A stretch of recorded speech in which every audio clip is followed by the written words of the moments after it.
How's it going, everybody? Welcome to another Monday live stream. My name is Guillaume. I'm a live sound engineer that run this YouTube channel where we talk about pretty much anything that could be interesting for you if you are in the world of live production, if you are in the world of live sound. I tried to branch out a little bit. I started this channel talking about the Behringer Wing almost exclusively, but at some point I ran out of content in the sense of, even if there's still new thing happening all the time with the Wing, like last week we had a firmware update, I cannot commit to only do stuff about the Wing. At some point, I cannot talk about a console every Monday for the last 4 years, almost. But I tried to branch out to some cool stuff that could be interesting if you are, like I said, in a world of live sound, live production. So if you guys have any suggestions, stuff that you think is missing on the internet. I know there is some really cool dudes out there who has really interesting information about live sound, like, you know, Dave Rapp. Everybody knows Dave Rapp. Some other channels that are dedicated to more like the day-to-day of live sound. I want to have another approach, because sometimes I end up having experience that these other guys that, let's say, just an example here, some of the church guy that only do one setup, you know, one venue all the time. I'm doing different venue all the time. I'm seeing different sound company provider for a different kind of show. I'm mixing different kind of band. Sometimes I'm mixing a country band. Sometimes I'm mixing jazz band. Sometimes I'm doing, you know, top 40 cover band, like I did last Saturday. So I see a lot of different situations, different kind of PA, different kind of monitors. I'm also a sound engineer for a band doing monitor. I'm doing in-ear monitors. So I want to bring that up because not a lot of people who are there on YouTube are still fully working sound engineer like I do. Even if I'm not, you know, touring the States in the tour bus, I'm still doing on average 4 events a week. So if I can bring something to the table, something that I didn't think of, feel free to leave a comment in the chat. By the way, if you are watching in playback and you're missing the beginning of these streams, you're not like Ivan or Patrick who just say hello in the chat, make sure to ring the bell so you get notification when we're going live. That's gonna help you never miss the beginning of the stream. Now, hi guys. Good to be back with you. We got this out of the way, right? Coffee on the console. Of course, we have to. It's been a tradition here for the last few years. And so far, it's been not spilling on my console. My lunch was good. I had the time to grab a quick ramen soup before, you know, a pimped out one, I should say. I'm always like taking those ramen ball, had some stuff in there, and it's great for a lunch. Hydrating, a lot of water, a lot of energy, feeling pumped, some coffee, and we're here to talk about what you guys want to talk about today. The floor is yours. Last week we covered the Wing firmware update. Maybe if there's something that you guys want to go over again, or if somebody like that has a lot of knowledge, like Patrick, knows something that I forget or did I get wrong, we can go over this again. It's always something that I'm striving for, getting better every time. And sometimes I don't know everything about everything. So sometimes I get stuff wrong. And if you guys correct me, we can talk about that and I can learn and you can learn. And actually we are here so that we as a community can learn and getting better. Because it's been the purpose of this channel, basically. Like, I wanted to have a lot of people getting the knowledge that they cannot get from, you know, quick YouTube videos. Even if my YouTube video are theoretically quick, I want to bring something to the table or something with my experience to the table that not a lot of YouTuber put out there. So we'll see with that. And what's up, Neil? How was your weekend, guys? How did you anybody had a show? I think Ivan had a show. I know he's been really busy. Hello, the Netherlands. Bonjour. Hello. from the great city of Montreal, Canada. This is where I've been based. What's up, Charlie? Charlie, a long-time member of the channel. Thank you very much for subscribing as a member to the channel. You guys don't have to, but if you want to support me, it's been a while since I've said this. If you guys want to support me in maybe growing the channel a little bit, as always, I try to grow this channel and eventually I can do less other stuff in my life and maybe do this more. But until I can make something out of this, it's not gonna happen. But yeah, make sure to subscribe to the channel as a member if you want to. Actually, two things. Member get access to video early. So a few minutes ago, I dropped a video. It's not finished yet, but I still need to figure out the thumbnail, the video description. But you get a big picture. You get the video, and everybody who is a member of the channel have access as soon as I upload that to YouTube. So if it's something that you think you could be interested in, you can subscribe as a member of the channel. If you want to have one-on-one conversation with me, if you want to have, the next level, you can be a super member of the channels. Every super member of the channel, once a month, get an hour of my time. We set up a meeting together. We do this over whatever, Skype, Zoom, Messenger on Facebook, whatever that is working, Google Meet. We take an hour of time together and we go over your setup. Sometimes it could be just, to say, oh, what will be your approach to do this? Or I'm really needing help with the routing of the console when it comes to the new user patch. Can we take an hour? It doesn't have to be an hour, but we can take some time together. If you are a super member, you subscribe as a super member, you tell me your Google YouTube name, and I take note of that in my phone. And we can do this together 1 hour a month if you are a super member. If not, if you're not interested in subscribing as a super member, you can send me an email. I do one-on-one consultation all the time with a lot of people all around the globe.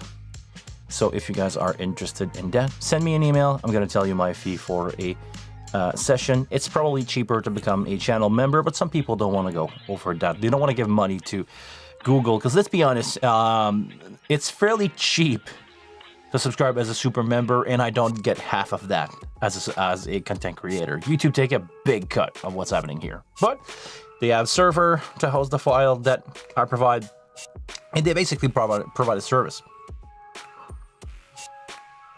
So we'll see what's happening with that. So let me go with the chat. Hold on. Rolf, hi. First, hi. Rolf, always a pleasure to have you around, man. Guillaume, last week I saw that you used a jug wheel to change parameter. Can you show that again? Okay, sure. We can start with that. Let me move my beautiful coffee out of the way. And how did I do that? It's been a while. I'll be honest with you guys, I didn't have the chance to turn the console back on since the last live stream. I was busy leaving, actually, to do a couple shows on Pro 1 and stuff like that. So let me go back again on this. Last week, how did we did that? First, let me change the camera angle. What's up? Hi. That's my screen. That's my microphone that you see there. But I think it was in the parameter, right? Because I showed before how to do this, how to use the jug wheel to change some parameters, but I don't remember what that was. Anybody got a clue? Anybody can give me a pointer? Because I'll be honest and say I'm freaking out here because I don't remember at all how that I did that. How did we did that? I remember that last week we did the parameter section. The failure spill, we did that. You have access to that for your effect. But how did we did the parameter over the jug wheel? Was it? Oh, okay, I think I remember. I think it's when you select something with the arrows. Hold on. Is it with the arrows? Yes, it is. And you can change. Okay, gotcha. Coming back. I selected a parameter on the console. Like, let's say the low cut frequencies. I can use that knob, or can I do this with the pan? There's a couple stuff that you can change, like the gain. Basically, I think you have to enable that. We'll get back to this. You select something. Like, I have the gain right now. I'm not going to do the gain. I'm going to do the trim, just for fun. No, low cut. Will make less of an impact of what we're doing here. Or pan even. Width. There you go, width. It's not going to affect anything. I have a mono source here, so all good. Selecting the width. My arrows here are lit up. Something to do with this. When you enable that feature, the arrow here lit up. And actually, the arrow can be used to change the perimeter around what you have selected here in the bottom. You guys can see this? There we go. Go up to the gain. I don't know if I keep pressing left or right. There's not a lot of stuff that you can change, but hold on, let's take a look for real. Gain, if I point my arrow up, it changed to the gain again. So gain on top here, gain on the bottom here. In the bottom, I have a knob. If I press it or I touch it, it will change the gain. Same thing for the trim. It's there on the channel, but it's also there in the bottom. Trim here, I have a knob. Low frequency. Can I select that from anywhere else? No. Okay, low frequency can only be selected from here. Width actually can be here. You can select it in the bottom here, but you cannot press here to select it. It doesn't come up as in yellow like it does for the gain. And the pan has no, well, it will be in the width section, so I guess it makes sense because it will be difficult for the UI, or the UI will have to decide if you select here what is happening. Is it the width or the pan left, right?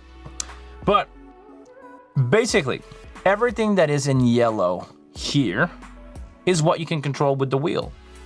I can change my pan left and right. Does it change? No, it doesn't, because I have some other trickery going on here. But basically, as soon as you select something as it's highlighted in yellow, you can change that around. My question is, I remember there was an option somewhere for the level on the channel here to basically be selected. Let me find that again.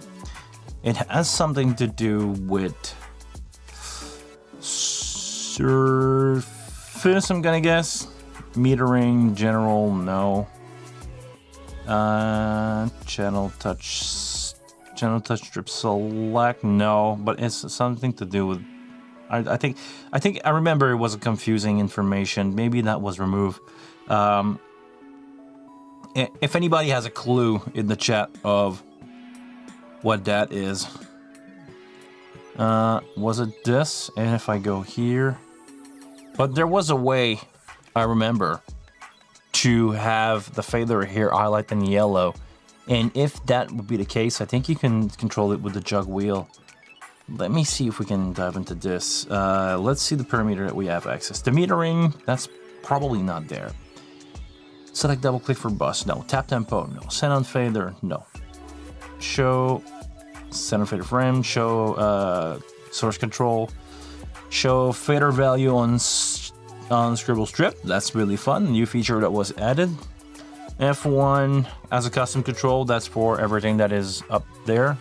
No. Screen follow channel strip, of course. Channel strip touch select. It's not selecting by touch. Channel auto select. Or is it? Hold on. Let me see what's going on here if I'm doing this. No, it's not. Not at all. Not the select option doesn't change, or I'm not doing it in front of the button. All right. Yeah, I do remember that. There was a way that you can actually, Patrick, there was a way that you could do this, and the rotary knob here would become your fader control. So I remember that being an option at some point. Maybe it changed, maybe it went away. Not something really useful before, but we'll see. It's not in the remote, it's not in the DAW control.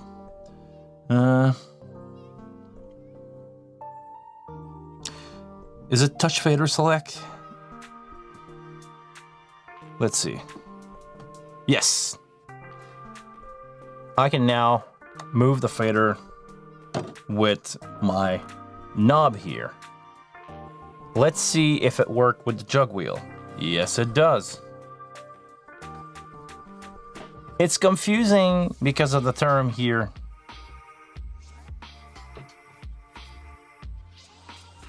It's confusing because of touch fader select is not the same thing as channel strip touch select.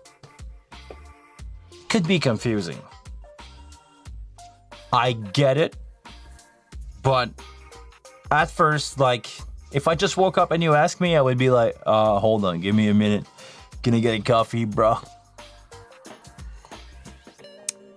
So that's the kind of stuff. Basically, the jug wheel is gonna enable you to control everything that can be highlighted in yellow. Gain, trim, width, fader. And it's just basically receiving control option. And I can change it with that. It's gonna be the same thing as moving the fader.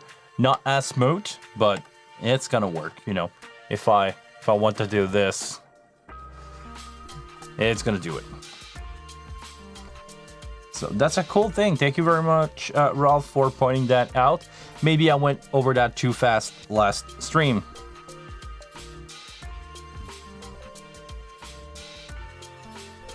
Okay, let me see what's going on here. How do you set up a dedicated effects bus and then route them through multiple matrix? Oh, that's a fairly easy one. Let's check that out. I have already built my reverb bus. It's called reverb. Right now there is no reverb, so we're gonna add on. Make sure to name your bus. Make sure to do your thing here. We're gonna select a reverb and let's go with that insert here. I'm gonna change it from channel 40 to this bus. I'm gonna select a reverb. I had a good time this weekend with this one on an X32. Reverb into delay. I'm gonna try it again here just for fun. And once you did this, you basically created your reverb bus. It doesn't go anywhere, but your reverb bus is created. You took a bus, you're gonna send some stuff in there, and you have a reverb on it. Second insert is recommended because it will be post fader, meaning that if you mute here or turn down the fader, it will control the amount of signal going into the effect, which is probably desirable. It's also going to be post EQ, so also something desirable. Now, the trick part is, right now my bus reverb is punched into my main, but I probably don't want to do that here if I want to take a bus and send it into multiple matrix. So I'm going to turn that off. I'm going to bring the level down. Not going anywhere. Unmute that bus. And we're going to go in the send menu here. This is where you will send your reverb into bus 1 through 8. You can basically take a bus and send it into the first 8 bus. And after that, if you're mixing into a matrix, you can decide here how you want that bus to be sent into that matrix. So you can turn it on, raise that up a little bit. Wrong knob. Actually, I'm gonna do it just for fun. Oh, can I do this with? Okay, I can do it with the wheel. Once it's selected, I can do it with the wheel. But can I do this? Yes. Oh, really nice. It's the same as doing it on the screen, but you can. Maybe if you want to go fast, you can just select something here and having your, if you're creating monitor mix really fast, well, you can probably do it with your finger, but you get the idea. You can just send that out real quick. So, gonna break that down. And basically this is where you want to send any channel or any bus into something else, into another bus. For the channel, it will be a little bit different. You will have your 16 bus. You cannot send a channel into a matrix, but you can send a bus into bus and matrix.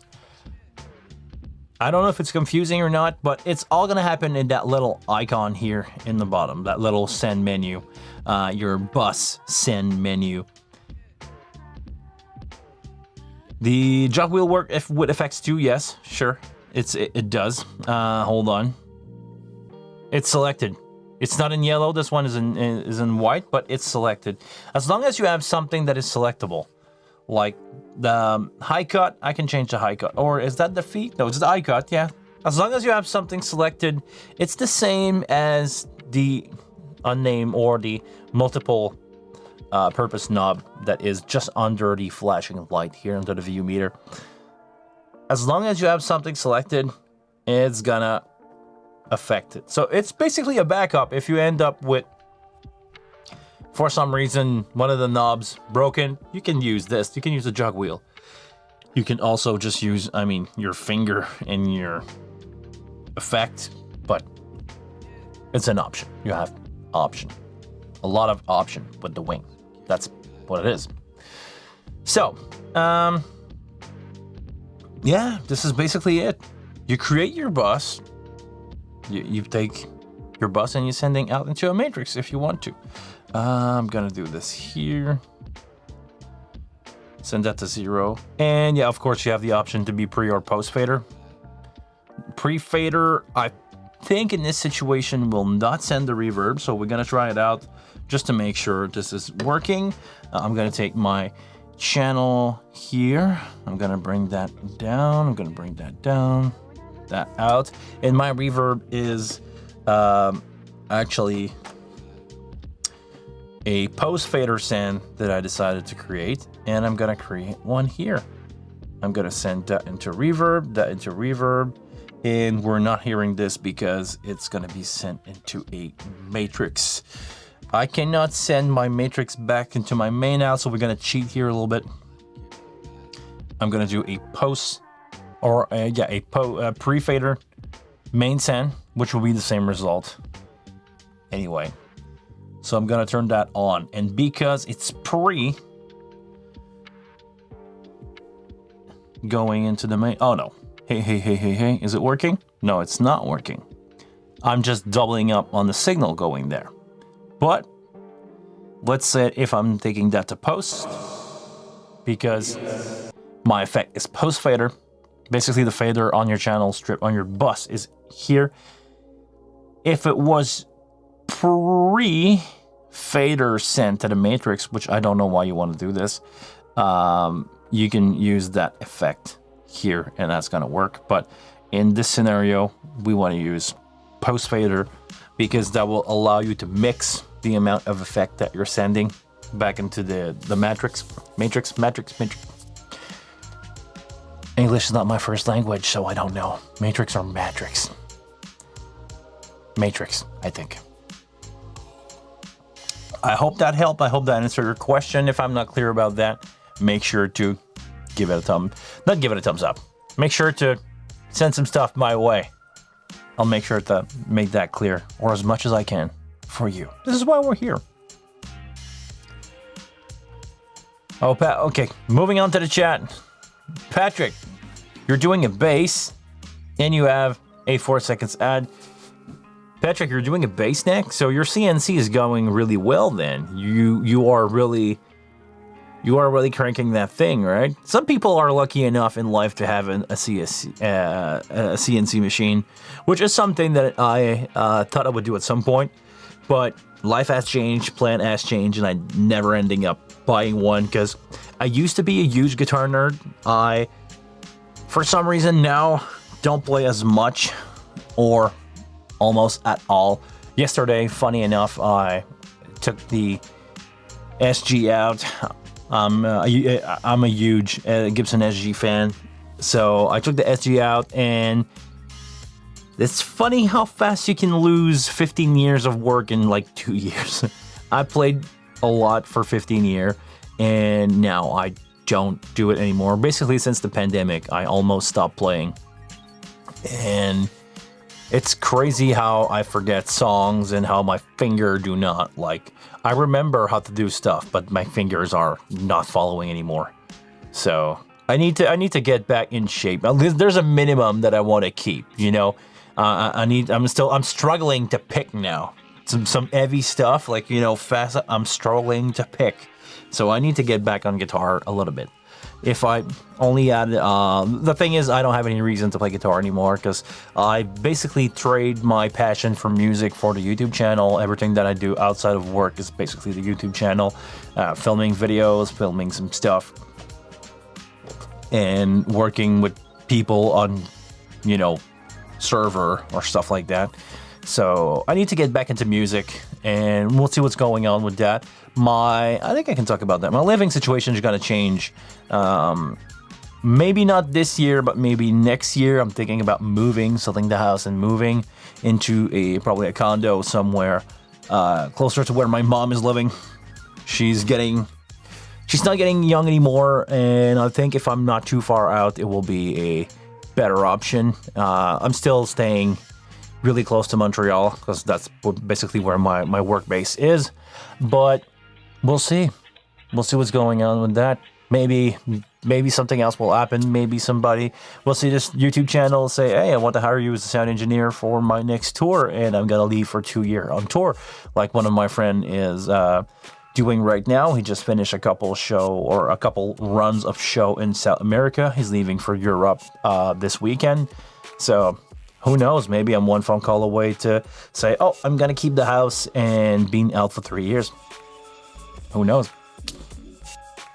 Let's moving on with the channel. Here, the chat. What's up, chat? Good to have you back, guys.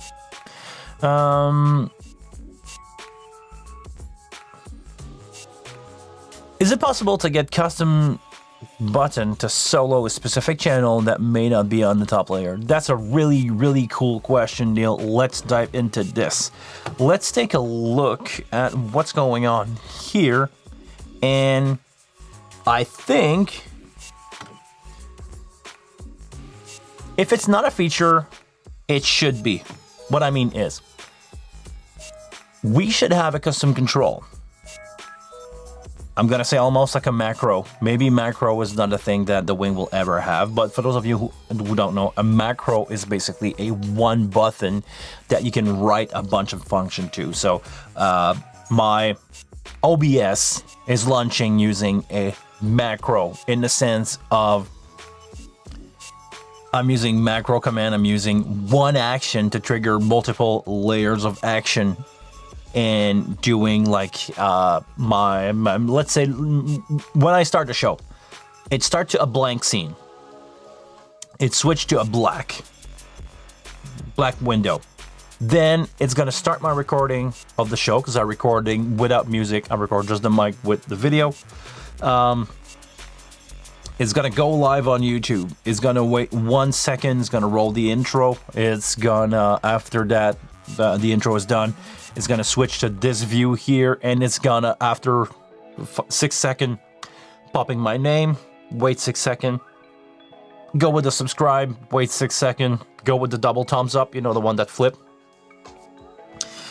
And after that, the macro is done, but it's all triggered with one action. Some bigger console do this. The Midas stuff do this. They have, you know, techs are now using the button action stuff to what's this called? Stream Deck. They use Stream Deck to trigger macros on the console. I don't know if the Wing will ever end up having macros, but if it doesn't, maybe a special solo section would be really cool to have. Let's say you're doing in-ear monitor, or you're a friend of ours, engineer dealing with monitor. We should have option to create a one push button that's gonna flip the console into sound fader mode, and it's gonna solo that bus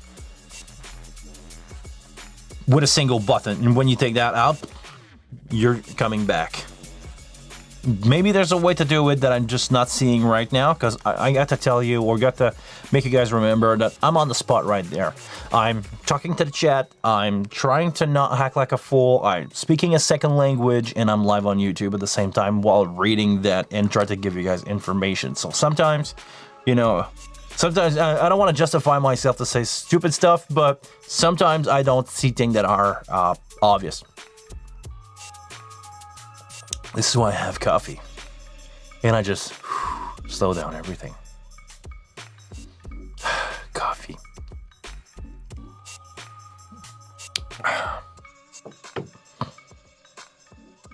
All right, so let's take a look. Is there a way to have access to solo from here? I'm on a button, not a rotary knob, not a rotary encoder. Let's take a look if we have DCA mute, send on fader, fader spill, DAW button.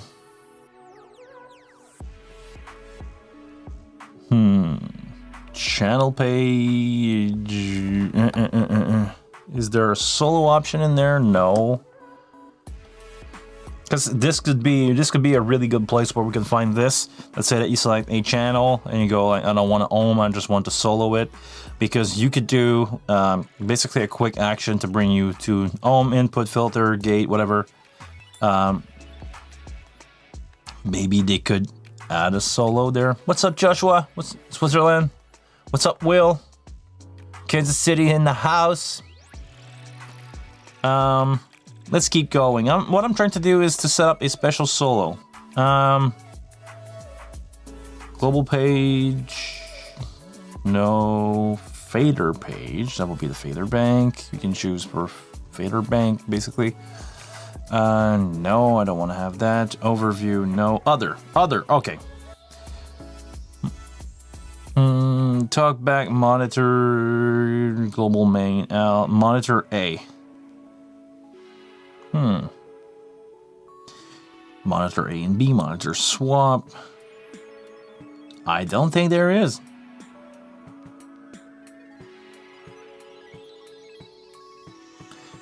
I think it would be nice, actually, yes, Neil, to have that on a custom control, basically a custom action to say, because I don't see any reason why the console cannot do it.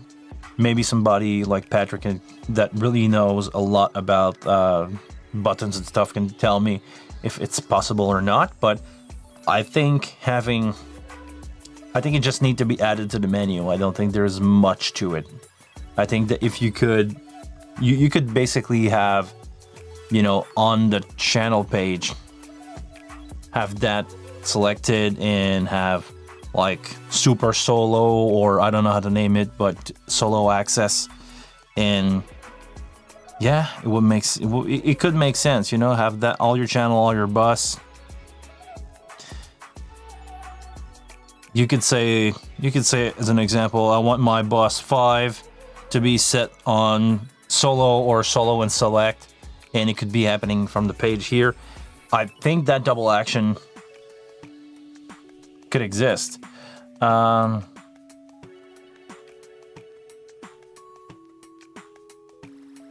Other solo. Okay, Patrick said I thought solo button wouldn't. I thought solo would exist. It would have to been into other section. Basically solo. Because oh yeah, it's monitoring. It's not solo. Yeah.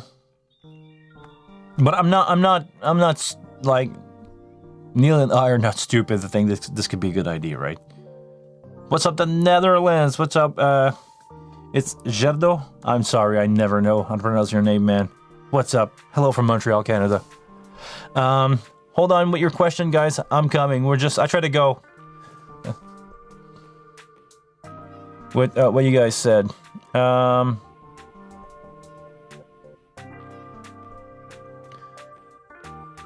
All right. Federal highlighted. Yeah, yes, I answered that. The jug will. In fact, sorry, I tried to scroll down, And if I'm looking at the camera, it's because I'm using a prompter. Actually, my friend Guillaume, my friend that is also named Guillaume, was in my place yesterday, and he noticed that. And he was like, how do you read the chat and looking at straight at the camera? And the answer is, right now I'm looking at the camera. Right now I'm looking at the chat. I don't know if you guys can see the difference, but this is what's happening. Oh yeah, you can see it because I'm doing shadow with my microphone here. Maybe I can move that away a little bit. Oh, there we go. So basically, yeah, sorry. We're getting back on track here.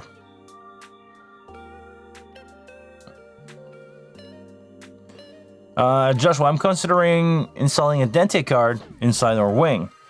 Would you still recommend doing it? 1 year of warranty left and technically confident. It's really not hard. I'm gonna say it this way. It's really easy to do. It's like changing a RAM stick into a PC. You need to open it up. That's the hard part. You need to flip the console around, you need to open it up, and it's going to be right there. You also need to flash the firmware to do that. My suggestion would be is if you have the external card, please flash it before. So if you have a hard time, because especially right now, we're having compatibility problem with the Dante stuff, so be on the lookout. I would say for now, I would not recommend you to do this. Make sure that all the Dante stuff is fixed before you do that, but eventually, or make sure that you get maybe not the latest version of the firmware. Make sure that you grab one that is fully working. On the Dante card side, it has nothing to do with the wing. Make sure that you grab a good version of the Dante firmware, flash that to your card that is probably currently external, and after that, when you make sure that it's working, because it's going to be recognized and it's still going to pass sound even if it doesn't have the right external or internal firmware. They're really close. Make sure that you flash that, and after that, if you have the knowledge to undo screws and not ripping everything up when you open up the console. And there's a lot of video. Actually, I think I even have a video on how to do this. Make sure to follow a guide or take a look at some video before doing it, but it's fairly easy to do. And on the warranty side, would I recommend it? I mean, it depends on the country that you're in, if that void your warranty or not. I never had any problem with my wing so far. It's not moving much, like probably most of them not move much. But I mean, it's been in the back of a truck to do a couple 100 kilometers a few times. So I don't know, man. Mine is out of warranty, so I can do whatever I want with it. It's my problem now. But if you still have 1 year left and you don't have any touchscreen string ghosting issue, I would say, yeah, pull the trigger. We'll see. If you're maybe unlucky and have something, crapping on you, it won't have to do with the card anyway. So maybe if you're really careful and you make sure that you don't scratch the screw when you're opening it up, maybe you'll be good and nobody will notice. Or if you have any problem with it, just pop up the card before sending out the repair. What's up, Robert? Good to have you back, man. It's been a while. What else?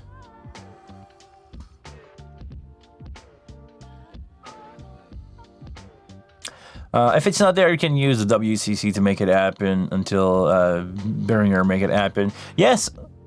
Time for a quick shout out to my friend Patrick. Guys, if you don't know who Patrick is, he's a software developer that runs third-party software for the Wing and the X32. Go check out his website, x32ram.com, x32ram.com.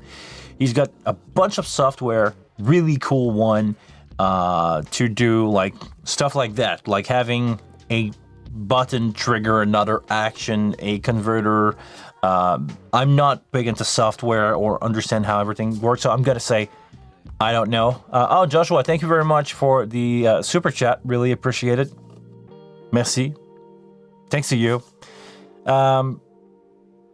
Yeah, go check out Patrick's website. He's got cool software, like a software that can use 2 SD card and allow you to basically record on one card, change that the other way around. You can do a studio session with just the wing in that software, but you can record everything onto 2 separate SD cards on the wing, as long as you can do it under 32 channel. But go check out his website. He's really, really cool with that.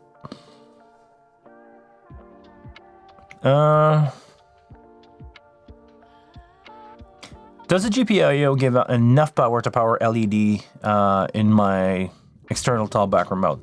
I believe it does, because I did some experiment myself with some 1.5 volt LED, I believe, and they were lighting up. Not super bright, but they were lighting up. I don't remember the exact voltage or the amount of power that you have available there. Maybe someone like Patrick would know that, but I don't remember from the top of my head. But yes, the quick answer is yes, it's kind of working. I wanted to do, I think it's called a tele light for camera, when you have, that little light that lights up in front of the cam. It says red when you're on air. It's go green when we're in preview mode, like the Blackmagic stuff is doing. I'm thinking about building that box as soon as I have time, But I'm going to have, just a single 1/4 inch box with 2 LED on it. Thinking about it. So eventually I'm going to have that happening for my setup. We'll see. But yes, I believe it's working. I just don't have time to do it, but it does work.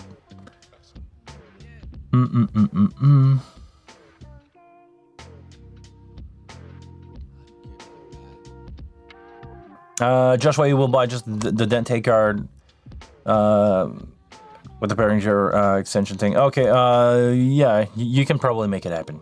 It's fairly easy. Just be careful not to break it when you do the firmware update, but fairly easy to do.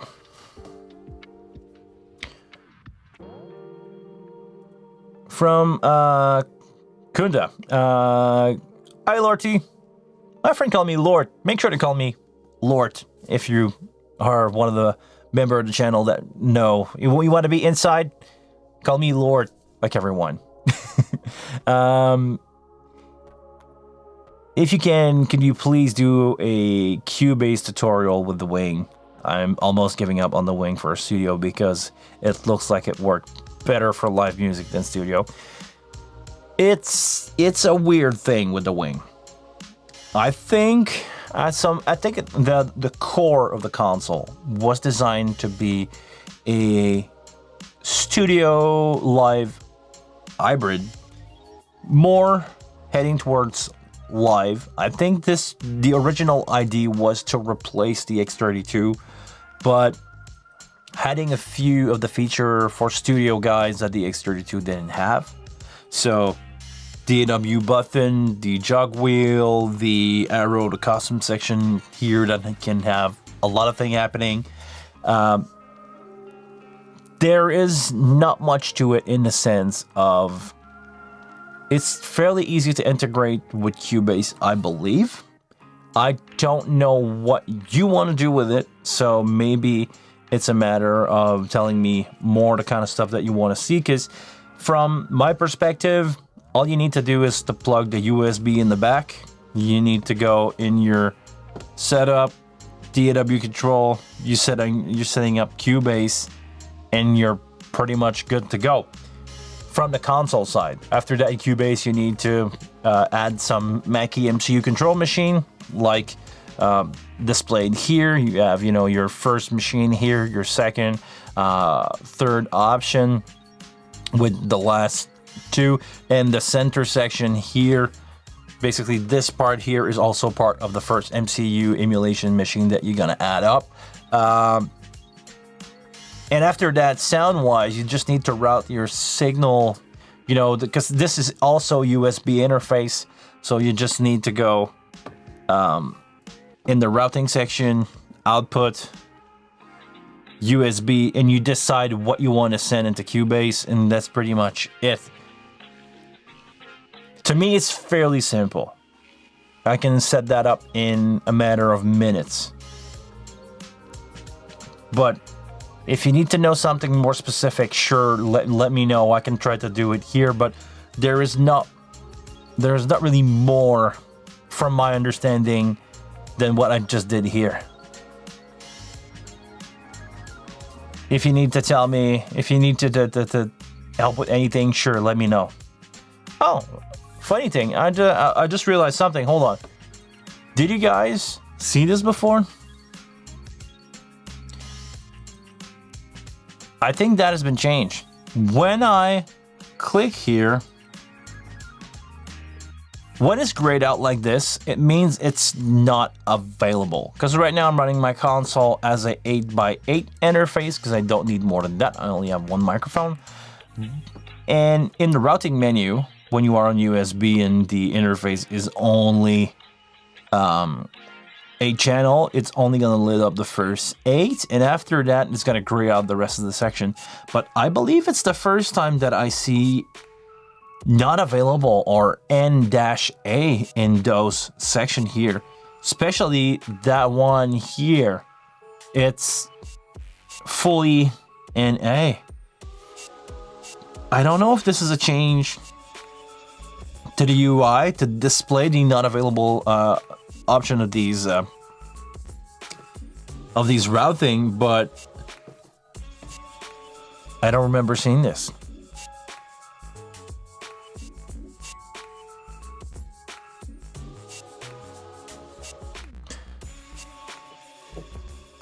Okay, let's go.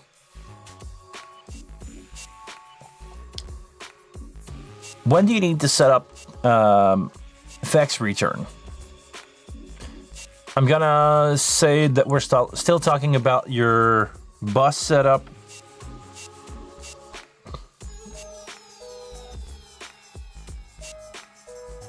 I'm debating on the answer I should give you here. I think the quick answer is you never need effects return on the wing. Hear me out. On the wing. Because the way that it's designed, we're not taking signal from a bus, send it into an effect, and bring it back in. We're inserting inline an effect here on a bus. So this is why we can use the bus, send some signal into the bus. After that, take that processing strip here, send that into the effects processor after the fader, after the EQ, like we did here, and then we just grab it back from the same bus and send it into the main out, or send it to main out or your other bus or your matrix.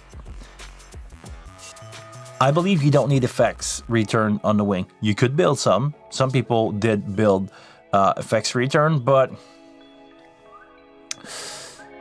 I don't know, man. I don't think you need effects return. Not on the wing, because you have access to all the feature basically that you would use on a effects return. Usually it's graphic EQ, maybe some compression. You can do that on the you can do that on the bus strip. There's nothing that you can't do there. So I don't think you need effects return. Quote me on that. On the wing.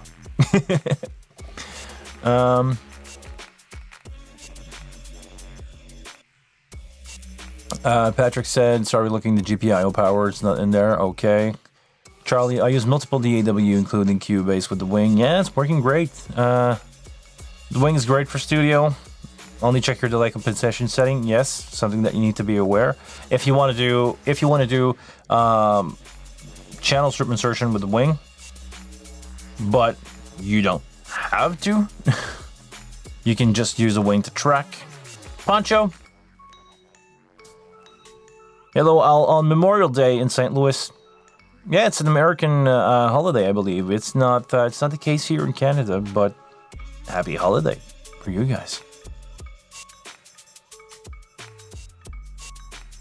The wing's great for studio, using it with Reaper, and can't imagine Cubase would not work correctly. No, Cubase is working correctly. I've done it. Actually, I've done it in the in my Dreamweaver plug. I set up a full studio using Cubase, and I went all out doing like user setup to use every single channel strip as insert point into Cubase, and use all the channel of the wing, all the processing of the wing inside Cubase, but being able to recall it when needed. Or I went all out on that one. And yeah, if you want to go simple, just do what I did. No reason why this is not working. Actually, okay, you just answered Kuza. Thank you so much. All is set well in DAW mode working. I'll try to change my USB cable and see why I can get any signal into my DAW. Maybe Sonoma is not covered. Sonoma is compatible because this is what I'm running right now. I'm running a M2 Pro Max Studio. I'm running M2 Pro Max Studio here. Working great. Awesome. Nothing against that. But make sure in the routing section, that you have your stuff going out from here. So you need to go into output, you need to go into output group, and this is where you're going to select what you send into Cubase. It could be everything here. Do you want to use your local preamp? Do you want to use your local aux in? Let's say that what I mean is local in is your wing preamp in the back, the XLR plug in the back.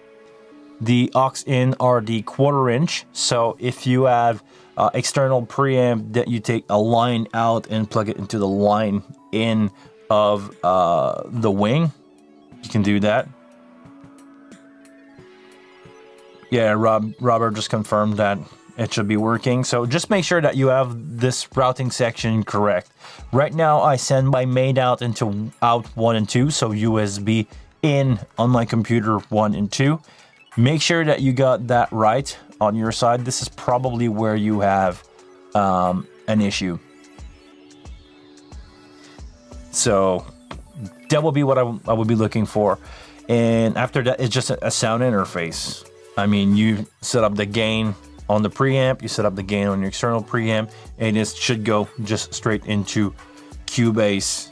And everything that you do on the channel strip will not be affecting what you have in Cubase. If you want to mix with the wing inside Cubase and you want to use the channel strip, that's a different story. I would say it's a level 2. Make sure it's a level 2 setup. Make sure that you got your level 1. Make sure that you can plug a microphone in the back of the console, send it from USB here to Cubase, and you should be good, or you'll be functional. You'll be able to record stuff. You'll be able to do whatever that you need to do.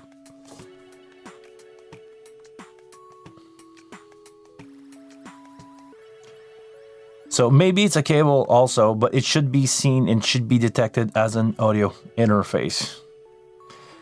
Yeah, Patrick is complaining about the ads that are running. He's just being bombed by ads. All right. Is there anything else that you guys want to talk about? Because today I have some stuff to do because I have a big event tomorrow, and I'm gonna say that I'm doing a corporate event, and I know from the top of my head the phone number of the person that is in charge of that event. It's either a really good or because they are, yeah. So, because I have to deal with that stuff and order some gear for the event tomorrow. If we don't have anything else to talk about here, I'm gonna move on and go on with my work day.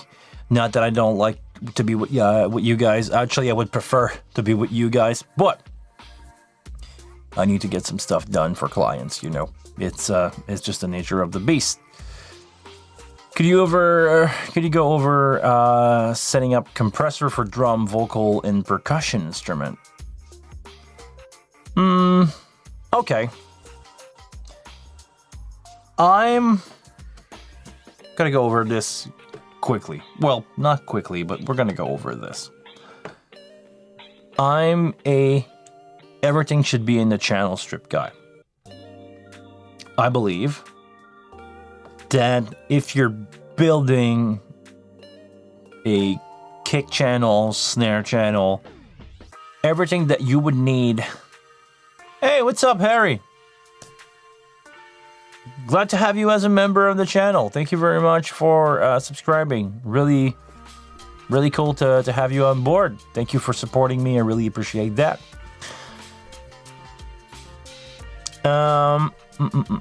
Hold on, where I was. Okay, yeah. If you're building a kick channel, a snare channel, I believe everything should be on the channel. Not the effect, not the reverb, but I believe all the dynamic and EQ should be on the channel. The reason why is if you send that channel into a PA, it should sound good. If you send that channel into monitor, or if you send that channel to in-ear, it should sound good or sound the way it should. When you're raising that fader, it work. Make sure to click the like button. Make sure to like the video, like Patrick just said. Thank you very much, Patrick. Thank you for keeping me on track. But yeah, basically, if I were to build like any percussion channel, could be kick, snare, or anything for compression. I'm not gonna go over everything, but I'm gonna change the source of that. I'm gonna go with 6. There's nothing in there. And can I just initialize that channel? Hold on. I want to initialize that channel.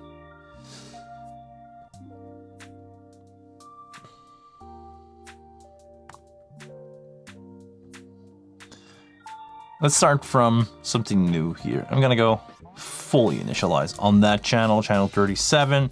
Initialize. Please select at least one target. Channel 37. There you go. Okay, so let's start from a blank channel. If I were to set up anything with a percussion, usually I would start with a expander or a gate. I'm not going to use any of the one here. I'm going to stuck to the default setting for the expander gate. Threshold -40 is a good starting point because I would need to hear the source before doing anything. Ratio, if you don't know what a ratio is on a gate, it's basically... Okay, let me backtrack. A gate is a simple on-off. You can see the signal here, and as soon as you go below a certain level, you just go like out with a range of 60, let's say. If you use an expander, you see that it's not going straight out. It's going to slowly go down. 1.5 to 1 is usually what I use on vocal. If I want to set up, you know, a live vocal with monitor and floor monitor, and I don't want that mic to be wide open for no reason at all the time, I'm gonna use a 1.5 to 1 expander on that channel. You're not gonna hear it. You're not gonna feel it open because it's using a ratio. It's not hard cut. It's gonna basically, it's like if I were to move the fader really fast up and down on the way in, because you know, when we're doing sound, the order of the processing matter. So what I would do on any percussion channel or vocal channel, I would use a different kind of expander, and only when we're doing monitor for vocal. If I'm doing in-ear, I'm not gonna do that. I'm only gonna make sure that I have compression, and I'm gonna make sure that I don't have any gate. But if I were to use gate for percussion, I'm not gonna use gate. I'm gonna use like a maybe 4 to 1 ratio. That way, if you have a drummer that starts to hit slower, it's not fully gonna cut it down, and you're not gonna have from time to time, you know, that gate opening for no reason. You're gonna hear less, but you're still gonna be there. So I would start with that. A quick, like, this is good, basic for a channel. If my kick is still ringing after that, sometimes, you know, the kick is too close to the subwoofer sends too much energy into the microphone and it starts to feed back, I would use a gate. But otherwise, 4 to 1 ratio on the kick or on the snare. Maybe on the snare, I would go with something lighter, maybe 2 to 1, maybe 1.5 to 1 if I don't want to lose the ghost note. But for tom or kick, anywhere between 2 to 1 to 4 to 1 ratio. EQ wise, well, it depends. I have no clue how your drum is sounding. I have no clue what microphone you're using, and I have no clue in what you're listening to that stuff. Big PA, small PA. Are you on a L-Acoustic K3? Are you on a old pair of Recone JBL that should have been burned to the ground a couple of years ago? No clue. Are you in-ear? No clue. EQ to taste. Listen to what you would like to have and EQ to taste. Compression. When it comes to percussion, I really like to have a compressor that forgive. I like to use the 161 or the 160, not the 161, 160. And I'm gonna set my threshold to make sure that my drum is gonna make that light go. But I don't want my needle to really moving unlike something that I'm doing here for my 1176. Some people like to have, on some percussion, they like to have stuff like the no stressor, let's say for a snare, and they want that thing to be on pretty much all the time. They're gonna crank the input until, you know, in between hits, the snare is almost not moving. It's really not, it's not really dynamic anymore. So it's a matter of taste. I'm not really a fan of that approach.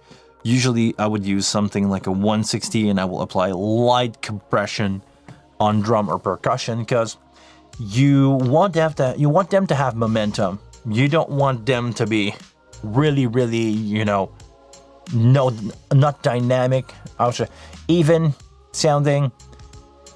Yes, you want them to be even sounding, but especially for live sound, you want your kick and your snare to punch you in the chest. You know, you want your kick, your snare, your kick. You want your kick and you want your snare to make you feel something. They are, you know, they are moving air towards you. So if you compress them too much, they're gonna be audible all the time, but they're gonna be really flat sounding in the sense of you're just gonna hear it. They're not gonna make you feel anything. You want them to make you feel something. So, on average, I want to make sure that I'm just going, you know, above the threshold, 3-to-1 ratio.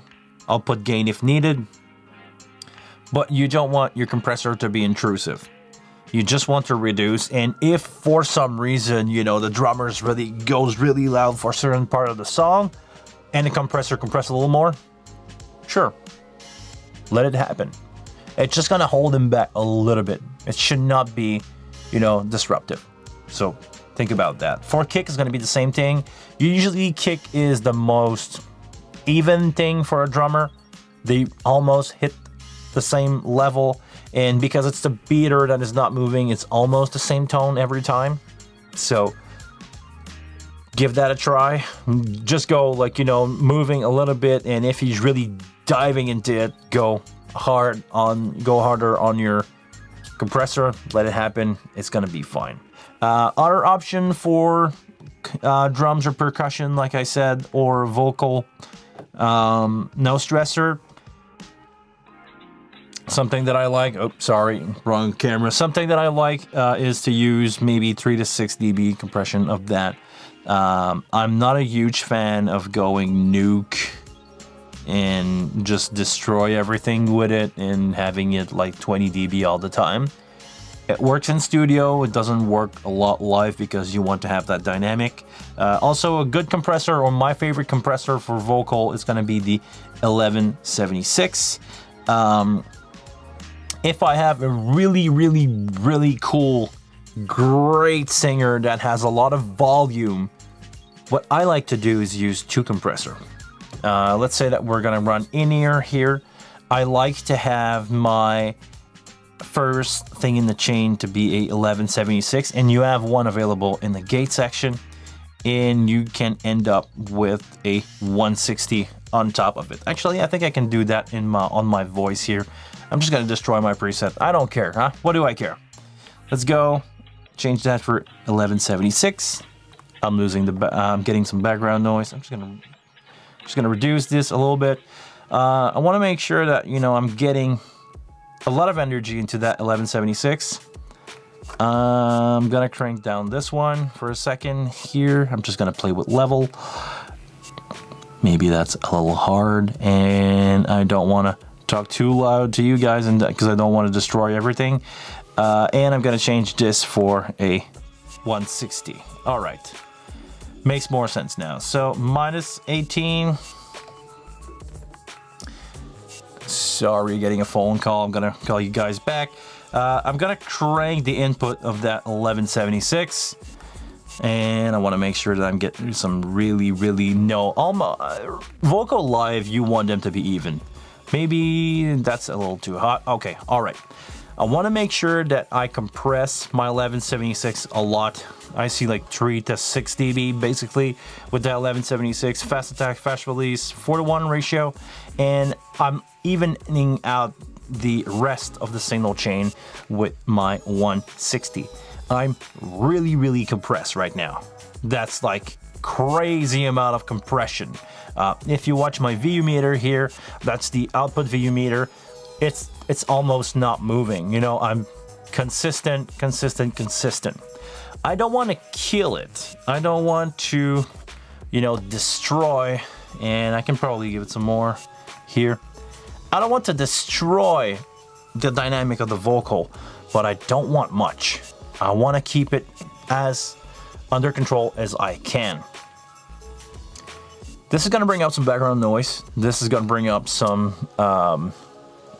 you know, ambient sound a lot, especially in that room where I have a little bit of acoustic treatment, but it's not perfect. But if you're doing this, what I just showed you next to a drummer, that could be hard.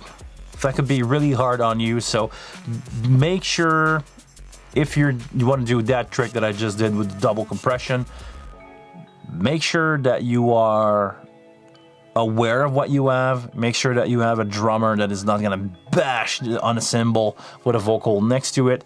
And the louder the singer in this situation, the easier it will be for you, because you will have a lot of energy to just tame down a little bit. If you have a singer that is not really loud and is whispering, probably try to avoid this, because you're gonna have a hard time. You're gonna pick up a lot of background noise. But if you have a good like blues singer that has, you know, energy and punch, and that's gonna work for you. So that's about it for my my vocal compression tricks. In percussion, basically just one compressor, 160, no stressor, 1176. Those are my favorite to use on that stuff. On that note, guys, that's gonna be it for me. I have my phone just rang for my gig of tomorrow, so I will have to take care of that. And until the next one, I want you guys to please take care of yourself. Thank you very much for being part of this community. You guys have no idea how much I appreciate that. And I will see you next week. What's gonna happen next week? See you guys.